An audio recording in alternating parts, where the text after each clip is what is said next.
Alors bonjour, je m'appelle Cheikh Omar Sy, je suis banquier de formation et professeur de finance.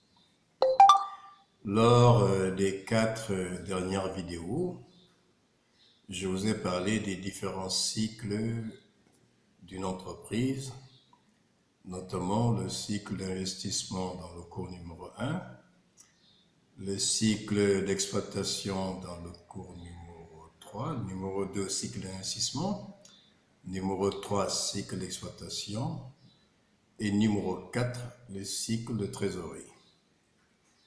Au cours des développements touchant ces vidéos, je vais beaucoup insister sur les besoins de financement exprimés par une entreprise dans le cadre de son cycle d'investissement et dans le cadre de son cycle d'exploitation. Et dans les modalités de financement de ces besoins, j'avais fait ressortir le recours à un emprunt bancaire. Qu'on soit dans un emprunt bancaire à long terme pour financer l'investissement ou renforcer son fonds de roulement, ou dans un financement à court terme pour financer le besoin en fonds de roulement, notamment la constitution des stocks, l'anticipation des créances clients à travers l'escompte ou le paiement de salaires ou d'autres besoins d'exploitation à travers le découvert. Dans ce présent cours numéro 5, il s'agira d'insister sur les modalités de recourir à un emprunt bancaire, qu'on soit dans le cadre d'un emprunt bancaire à moyen long terme ou à court terme. C'est pas au hasard qu'on sollicite une banque pour financer ses besoins d'investissement et d'exploitation. Le recours aux emprunts bancaires nécessite une analyse de la situation financière de l'entreprise qui demande. Et pour faire l'analyse de la situation financière d'une entreprise, une technique est fortement utilisée appelée analyse financière. Ce présent cours va beaucoup insister sur les objectifs de l'analyse financière par le banquier et les différentes étapes.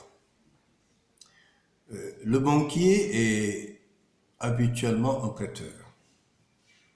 Et la banque, comme toute entreprise, est une entreprise à activité spéciale, dont ses activités traditionnellement reposent sur le crédit, la collecte d'épargne et la gestion des moyens de paiement. Le recours à un crédit nécessite une analyse de la situation financière par l'utilisation d'une technique appelée analyse financière, dont les objectifs tournent essentiellement autour de 3 points. Premier point, c'est utiliser cette technique pour apprécier la capacité d'une entreprise à mener une activité rentable. Donc, une capacité d'une entreprise à rentabiliser son activité. Le deuxième objectif est l'appréciation de la capacité d'une entreprise à répondre à ses engagements, notamment la qualité de la structure financière et la solvabilité. Et le troisième objectif, c'est une prise de décision, soit octroyer le crédit ou refuser, ou purement considérer une période d'attente au cours de laquelle l'entreprise doit respecter un certain nombre de conditions pour aspirer, bénéficier de ce financement. Mais pour atteindre ces objectifs, la démarche repose essentiellement sur 2 axes. Le premier axe, c'est pratiquement l'analyse de l'activité et de la rentabilité. Le deuxième axe, c'est l'analyse de la structure financière et de la solvabilité. Pour ce qui concerne l'analyse de l'activité et la rentabilité, le support utilisé pour cette analyse et le compte de résultat. Il est préférable que dans une approche très utilisée, que soient considérées 3 années de compte de résultat. Les 3 dernières années de compte de résultat, y compris la dernière année bouclée. Alors, c'est utilisant le compte de résultat qu'on essaie d'apprécier la capacité de l'entreprise à mener des activités rentables. Et du compte de résultat, 2 éléments sont considérés. Les soldes intermédiaires de gestion d'un côté et de l'autre côté, les ratios de rentabilité. Parlons des soldes intermédiaires de gestion. Ils sont entre l'activité et la capacité d'autofinancement global ou la capacité d'autofinancement simplement dans d'autres systèmes comptables. Alors, l'activité, les indicateurs qui permettent de porter un jugement sur l'activité sont essentiellement le chiffre d'affaires et la production de l'exercice. Tout le monde sait que le chiffre d'affaires, c'est l'ensemble des ventes. Vente de marchandises plus toute la production vendue.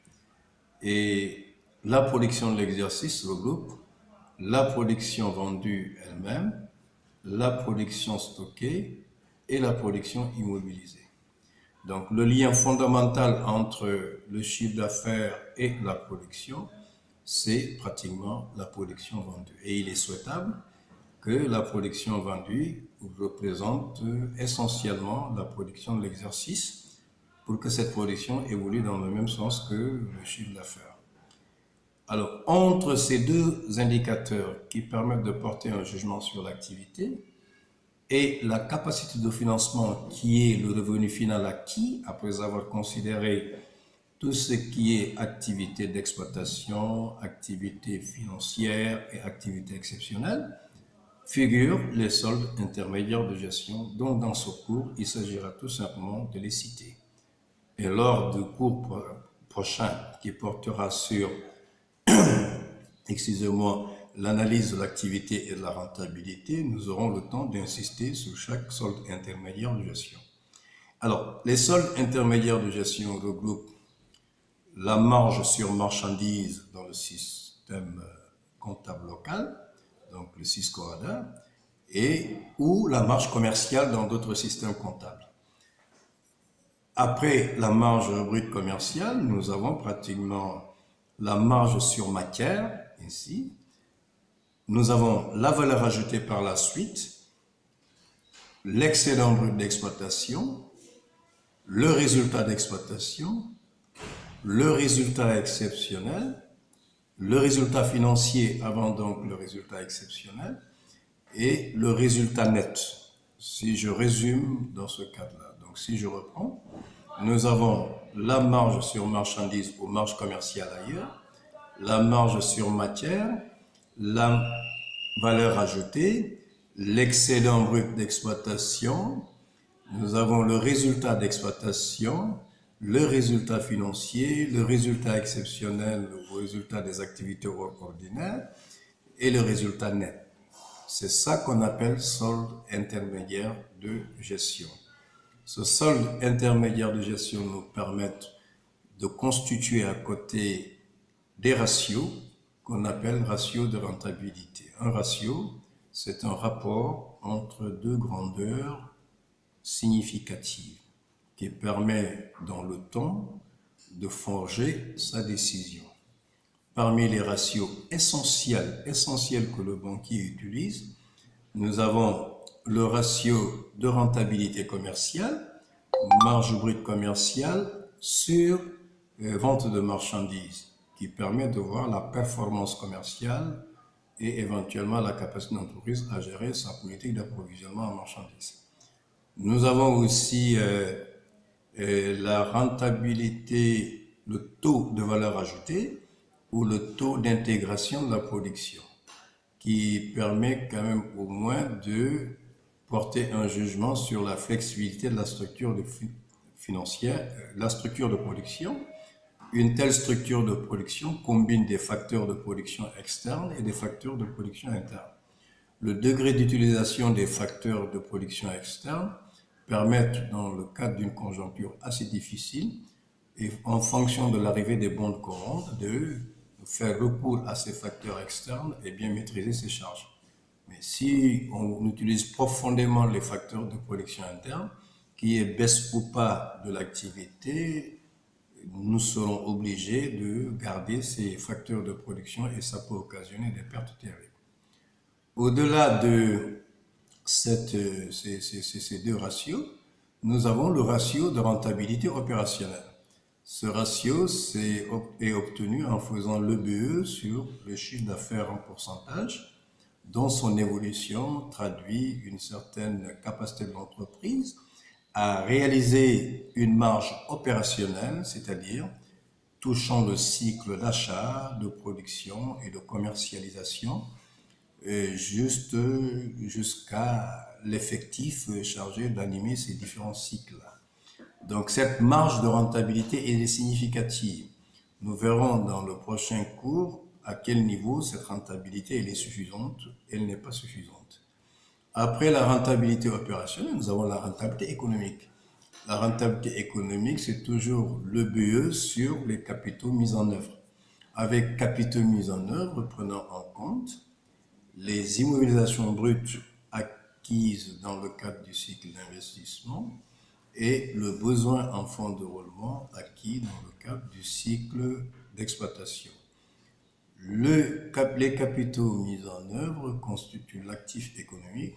Il est important que cet actif économique financé par les actionnaires ou associés et par les prêteurs dégage une certaine rentabilité économique qui puisse servir bien les actionnaires et servir les prêteurs.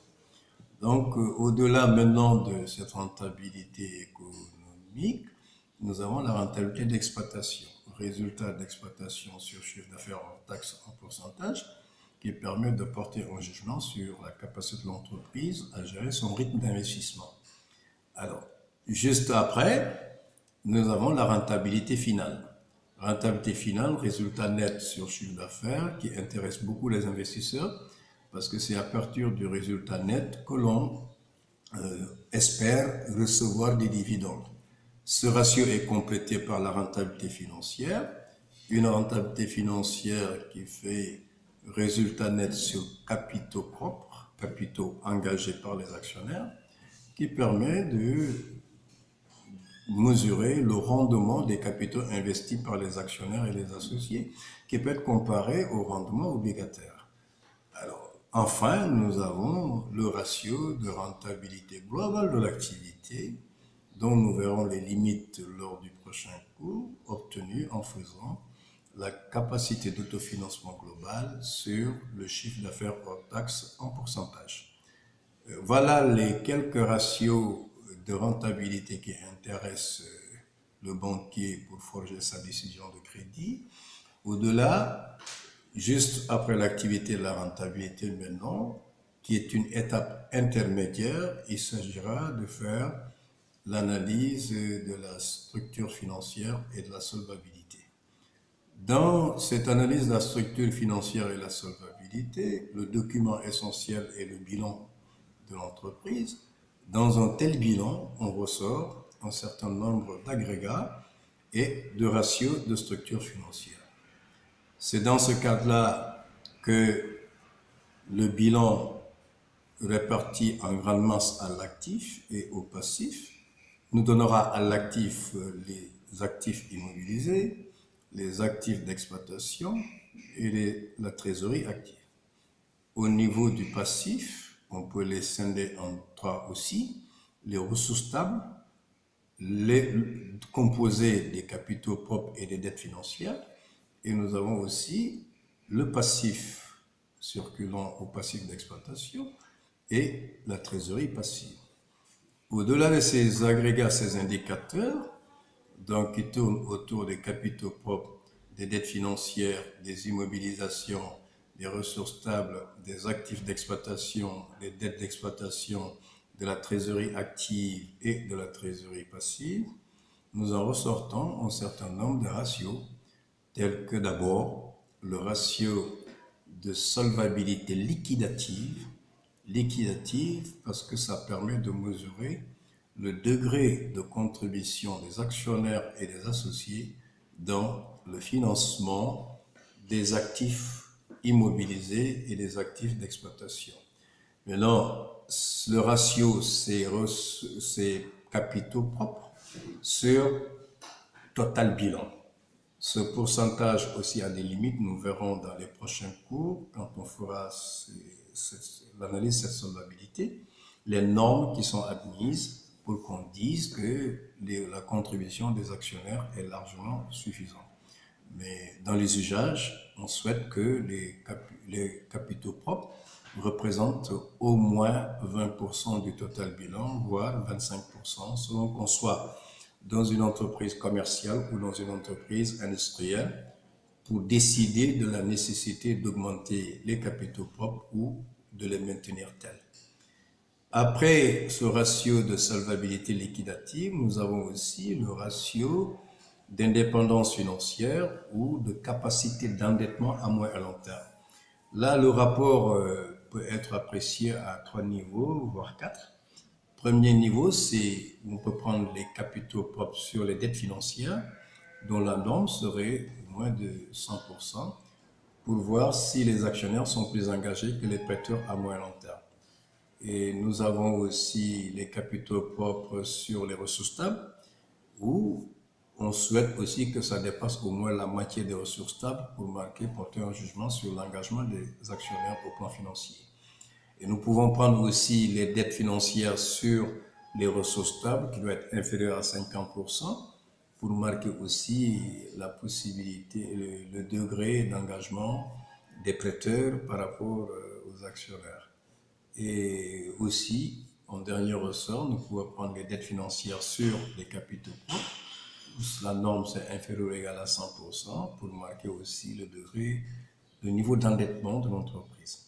4 ratios qui aboutissent à la même conclusion de voir si l'entreprise est très endettée au plan structurel ou l'entreprise l'est moins pour décliner une marge d'endettement supplémentaire à moyen et long terme.